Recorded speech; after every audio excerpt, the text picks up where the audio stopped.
On sait que l'enfance est une période déterminante pour le développement psychologique d'un individu, et donc particulièrement vulnérable aux effets de l'adversité précoce, ce qui inclut toute forme de maltraitance, qu'elle soit sexuelle, physique, psychologique, mais aussi par négligence, et aux effets d'autres expériences traumatiques. C'est au cours de cette période que notre représentation du monde, les comportements sociaux, les modèles d'attachement, les fonctions cognitives et les réponses émotionnelles de façon générale se développent et sont façonnées par ce que nous vivons. Au niveau biologique, c'est aussi une période critique dans le développement du cerveau, avec des mécanismes de maturation qui, pour certains, ne s'achèvent qu'à la fin de l'adolescence, et d'autres même plus tardivement, comme la myélinisation par exemple. Donc, cette période de maturation est notamment marquée par une grande plasticité cérébrale, une période pendant laquelle l'organisation structurelle et fonctionnelle des circuits neuronaux est particulièrement influencée par les expériences et l'environnement. Donc, si la maltraitance infantile et de façon générale le stress pendant ces périodes de développement a des effets aussi persistants sur les victimes, c'est vraisemblablement parce qu'en premier lieu, cette capacité d'adaptation du cerveau va peut-être orienter l'apprentissage de schémas de comportement qui semblent plus adaptés à ces environnements toxiques ou aversifs. Cela peut se manifester de bien des façons et pas nécessairement de la même façon chez tous les individus, mais notamment par un repli sur soi, des difficultés interpersonnelles, des comportements d'agressivité et de prise de risque, une faible estime de soi et de l'anxiété. En parallèle, on sait aussi que cette maturation incomplète du cerveau peut le rendre plus vulnérable aux hormones effectrices du stress, en particulier les glucocorticoïdes. En temps normal, le stress conduit à la libération de cortisol chez l'homme, et cette hormone est particulièrement importante pour mobiliser les ressources physiques, cognitives et attentionnelles qui sont nécessaires pour adopter une stratégie comportementale adaptative qui vise à surmonter ce stress. Cependant, quand l'exposition au stress est chronique et sévère, l'excès de cette hormone peut avoir des effets délétères pour le fonctionnement des cellules du cerveau, peut-être plus particulièrement pendant l'enfance, et conduire à une atteinte de ces processus de maturation. Au niveau physiologique, plusieurs études ont en effet pu montrer une suractivation et une plus grande réactivité de l'axe neuro-endocrinien du stress chez les sujets victimes de maltraitance. Tous les résultats ne vont cependant pas dans la même direction et dépendent vraisemblablement du type de trauma vécu, de sa chronicité, de l'âge d'exposition au trauma et de sa prise en charge, entre autres. La partie des recherches en neurosciences intégratives vise à comprendre les conséquences du stress précoce provoqué par ces types de maltraitance sous plusieurs aspects, au niveau comportemental, neuroanatomique, cellulaire et moléculaire, à la fois chez l'homme, mais aussi en utilisant des modèles animaux de stress précoce.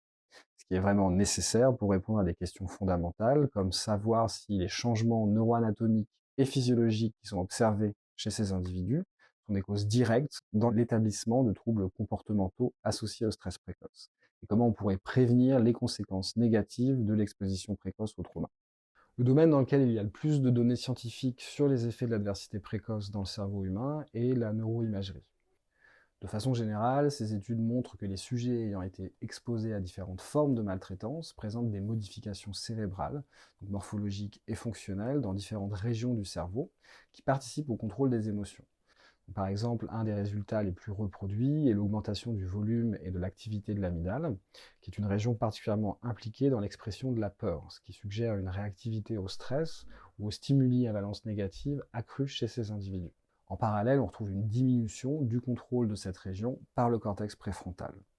On retrouve aussi des changements structurels et de la connectivité du cortex singulaire antérieur, qui lui est plus impliqué dans la régulation de l'humeur et les comportements prosociaux. Et finalement, plus que des changements discrets dans différentes régions du cerveau, on observe également des modifications dans son architecture fonctionnelle, c'est-à-dire la connectivité de ces structures entre elles,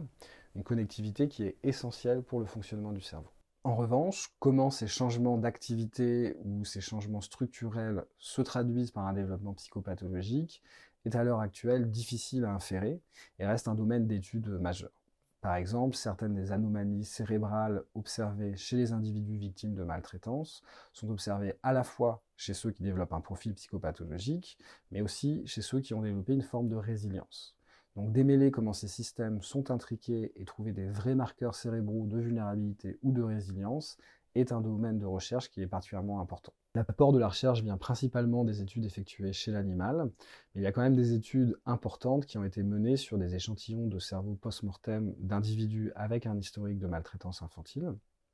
Et ces études, même si elles sont peu nombreuses, ont pu mettre en évidence donc, notamment que la maltraitance est associée à des modifications durables dans l'expression de différents gènes, impliqués notamment dans la réactivité et la réponse physiologique au stress, les grands systèmes de neurotransmission, la plasticité neuronale et aussi la régulation de la neuroinflammation.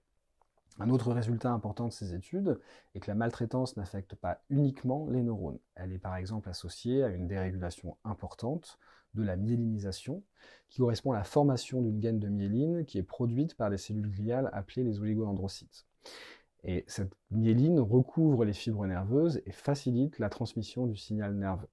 Donc c'est vraiment une étape essentielle du développement, puisque la myélinisation est capitale pour une communication efficace entre les différentes régions du cerveau.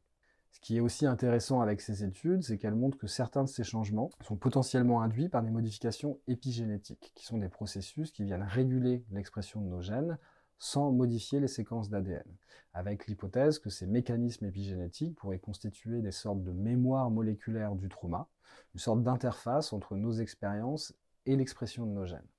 De façon générale, ce qu'il faut retenir, je pense, de toutes ces études et du travail qui est fait dans des modèles animaux, est que le stress précoce semble affecter durablement un très très large spectre de processus physiologiques et neurobiologiques, qui sont la plupart interconnectés, et que ce stress semble aussi affecter la plupart des types cellulaires qui sont présents dans le cerveau, pas uniquement les neurones, mais aussi les cellules gliales qui sont essentielles à leur fonctionnement, ainsi que leurs interactions.